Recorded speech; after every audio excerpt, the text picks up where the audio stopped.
986 விண்ணப்பங்கள் பதிவு செய்யப்பட்டிருக்கிறது அப்படிங்கிறதையும் சொல்லியிருக்காங்க. ஸோ இது இல்லாமல் இந்த வருடத்திற்கு அதாவது சிறப்பு வகுப்புகள் அது இல்லாமல்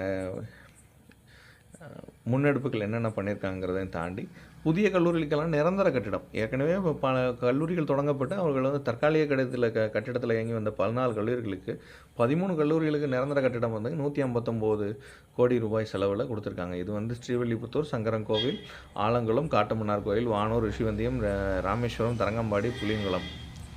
இது இப்போ மட்டும் இல்லாமல் இப்போ நிரந்தர கட்டம் பணிகளில் மேற்கொள்ளப்பட்டு வரும் கல்லூரிகள்னு பார்த்திங்கன்னா திருவாரூரில் வந்து குடவாசல், அரியலூர் மாவட்டத்தில் ஜெயங்கொண்டம், ஜம்புலிங்கம், ஜம்புகுளம், சோளிங்கர், ராணிப்பேட்டை, திருவொற்றியூர், திருவள்ளூர் மாவட்டம். மீதி இருக்கிற 21 கல்லூரிகளில் கல்லூரிகள் துவங்கப்பட்டுள்ளன. 2023-24 போன வருஷத்துலேயே பார்த்திங்கன்னா நிறையா கல்லூரிகள் வந்து துவங்கப்பட்டிருக்கு. போன வருஷமே 2022-23 மற்றும் 2023-24 போன வருஷத்துலேயே போன வருஷமும் அதுக்கு முந்தின கல்வியாண்டுலேயும் 17 கல்லூரிகள் வந்து 21 கல்லூரிகளுக்குள் துவங்கப்பட்டுள்ளன. இதில் 17 கல்லூரிக்கு நிரந்தர கட்டிடங்கள் வந்து அரசால் ஒப்பளிப்பு செய்யப்பட்டுள்ளது. அதெல்லாம் பார்த்திங்கன்னா திருச்சுழி, தாளவாடி, ஒட்டன்சத்திரம், தாராபுரம், ஆலங்குடி, சேர்க்காடு, மணப்பாறை, திருமயம், தளி. ஸோ இந்த பின்னாடி இருக்கிற 8 கல்லூரிகள் பார்த்திங்கன்னா நிரந்தர கட்டண பணிகள் நடைபெற்றுருக்கு அப்படிங்கிறத சொல்கிறாங்க. திருக்கோயிலூர், மானூர், செஞ்சி, திருக்காட்டுப்பள்ளி, ரெட்டியார் சத்திரம், வடலூர், ஸ்ரீபெரும்புதூர், நாட்ராம்பள்ளி.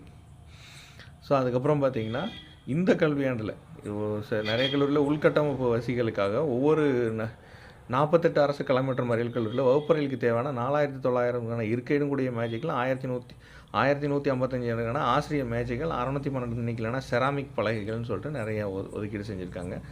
இந்த வருஷத்தில் புதிய கல்லூரிகளும் சில விஷயங்களை வந்து தொடங்கப்பட்டிருக்கு. ஒரு 10 கல்லூரிகள் வந்து இந்த வருஷத்தில் தொடங்கப்படுறோம் அப்படிங்கிறதையும் சொல்லியிருக்காங்க. இப்படி தொடங்கப்படுற கல்லூரிகளுக்கும் பார்த்திங்கன்னா உடனடியாக இமீடியட்டாக வந்து அவங்களுக்கான ரெக்ரூட்மெண்ட் தேவைகள் அப்படின்னு பார்த்திங்கன்னா முதல்ல வந்து அவர்களுக்கான ஆசிரியர்கள், அதுக்கப்புறம் அந்த தற்காலிகமாக கொடுக்கப்படுற இடம். புதிய கல்லூரிகளில் இதுக்கான டெம்ப்ரவரி ஃபேக்கல்ட்டிஸாக இருக்கட்டும், அதுக்கப்புறம் வந்து அவங்களுக்கான பிரின்ஸிபல் டெபுடேஷன் பண்ணுறது எல்லாருக்கும் ஆரம்பித்து அதுக்கப்புறம் வந்து அவங்களுக்கான டீச்சர்ஸ் அரேஞ்ச்மெண்ட், அப்புறம் இப்போ வந்து புது கல்லூரிகள்னு சொல்லிட்டாங்கன்னா அட்மிஷனை வந்து ப்ராசஸ் வந்து முன்னாடியே பண்ணி ஆகணும். ஸோ அட்மிஷனுக்கான ப்ராசஸ்ஸு மற்ற அவங்களுக்கான உள்கட்டமைப்பு வசதிகள் எல்லாத்தையும் முன்கூட்டியே அவங்களுக்கு வந்து செஞ்சு கொடுக்கறதுக்கான விஷயங்களும் இங்கே குயிக்காக பண்ணி ஆகணும். அப்படி பார்த்திங்கன்னா நிறைய